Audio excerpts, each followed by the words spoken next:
అందరికీ నమస్కారం అండి. నా పేరు ఆనంద్ కుమార్. మా బాబుకు ర్యాంక్ వచ్చింది, మెడికల్ అయిపోయింది. తెలంగాణ వచ్చిన తర్వాత ఎంతో కష్టపడి యూపీఎస్సీ 2 సార్లు మెయిన్స్ రాశాడు. ఈసారి తెలంగాణ నోటిఫికేషన్ వచ్చింది కదా, దీనిలో చాలా కష్టపడదామని చదివాడు.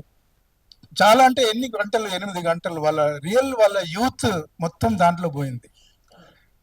మా ఈ విధంగా ఒక యంగ్స్టర్స్కి ఇట్లాంటి పరిస్థితి వస్తే నిజంగా సమాజం మీద విశ్వాసం పోతుంది. నేను ఒకటే రిక్వెస్ట్ చేస్తున్నా, ఏమిటంటే సోషల్ మీడియాలో రకరకాల ప్రచారాలు జరుగుతున్నాయి. ఇది జరిగింది, అది జరిగింది, ఇట్లా జరిగింది, ఇన్ని పైసలు ఇచ్చారు, అన్ని పైసలు ఇచ్చారు. తీవ్రవాదులు ఎక్కడి నుంచో జరగరండి, ఇట్లాంటివి జరుగుతాయి. అవుతారు. ఒక వ్యక్తి కష్టపడి, ఎంతో కష్టపడి తన మొత్తం యూత్ని సాక్రిఫైస్ చేసి చదివి ర్యాంక్ చేస్తే, ఆ మేడం అన్నట్టు నోటికాడి ముద్దను తీసేస్తే తీవ్రవాదులు కాకుండా ఏం చేస్తారు? నిజంగా మనం దానికి బాధ్యులమైదామా? నిజంగా మీరు కూడా చదివి ర్యాంకులు తెచ్చుకోండి. కాంపిటేటివ్ ఎగ్జామ్లో సెలెక్షన్ ఎంత అవుతుంది? ఎంతమంది లక్షల మంది రాస్తారు? ఎంతమంది సెలెక్ట్ అవుతారు? సెలెక్ట్ కాని వాళ్ళు అంతా ఇదే పని చేస్తే ఎప్పుడు అవుతుంది? ఈ వ్యవస్థ మీద విశ్వాసం కోల్పోకుండా ఈ యూత్ను మనం కాపాడుకోవాలి. ఎవరైతే ఇప్పుడు సెలెక్ట్ అయినరో అందరికి అవకాశాలు ఉంటాయి. ఎందరూ ఒకేసారి రాలేదు, ఒక్కొక్కసారి యూపీఎస్సీ 4-5 సార్లు రాసిన వాళ్ళు ఉంటారు. మెయిన్స్ ఇంటర్వ్యూ వరకు వెళ్ళి సెలెక్ట్ కాని వాళ్ళు ఉంటారు.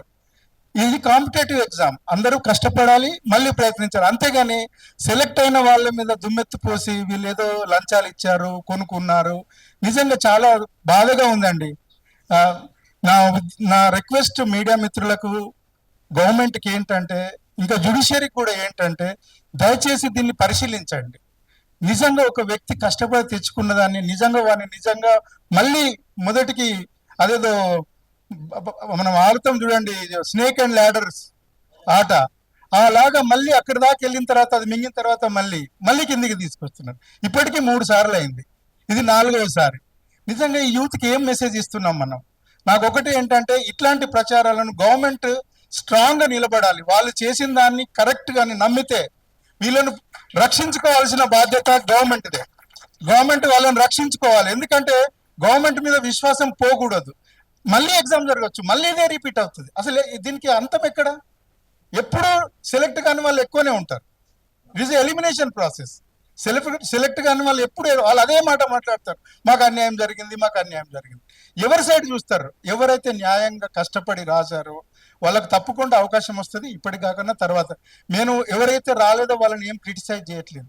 కాంపిటీషన్ ఎగ్జామ్ అనేది రిలేటివ్ కాంపిటీషన్. కొంత ఎక్కువ కావచ్చు, కొంత తక్కువ కావచ్చు. ఒక్క మార్కులో వేల ర్యాంకులు ఉంటాయి. కాబట్టి అది అంతా అర్థం చేసుకొని మిగతా వాళ్ళు కూడా, అవతల సైడ్ ఎవరైతే బురద జల్లుతున్నారో, లేకపోతే వీళ్ళు లంచాలు ఇచ్చారని, నిజంగా సమాజంలో కూడా మాకు చాలా ఇబ్బందిగా ఉంది. మేము అందరికీ చెప్పుకున్నాం, మా బాబుకి గ్రూప్ 1 వచ్చింది, సెలెక్ట్ అయినాడు. ఇప్పుడు అడుగుతున్నారు వాళ్ళు, ఏంటి మీరు లంచం ఇచ్చారా సార్ అని. నిజంగా ఇక్కడ ఉన్న వాళ్ళు ఎవరైనా లంచం ఇచ్చేటట్టు కనబడుతున్నారు సార్? మీరు ఆలోచించండి. 3 కోట్లు ఇచ్చే పరిస్థితి ఉందా? నేను జరిగే పనే నాది. అట్లా నమ్ముకున్న వాళ్ళు ఇట్లా ముందుకొచ్చి మాట్లాడతారా?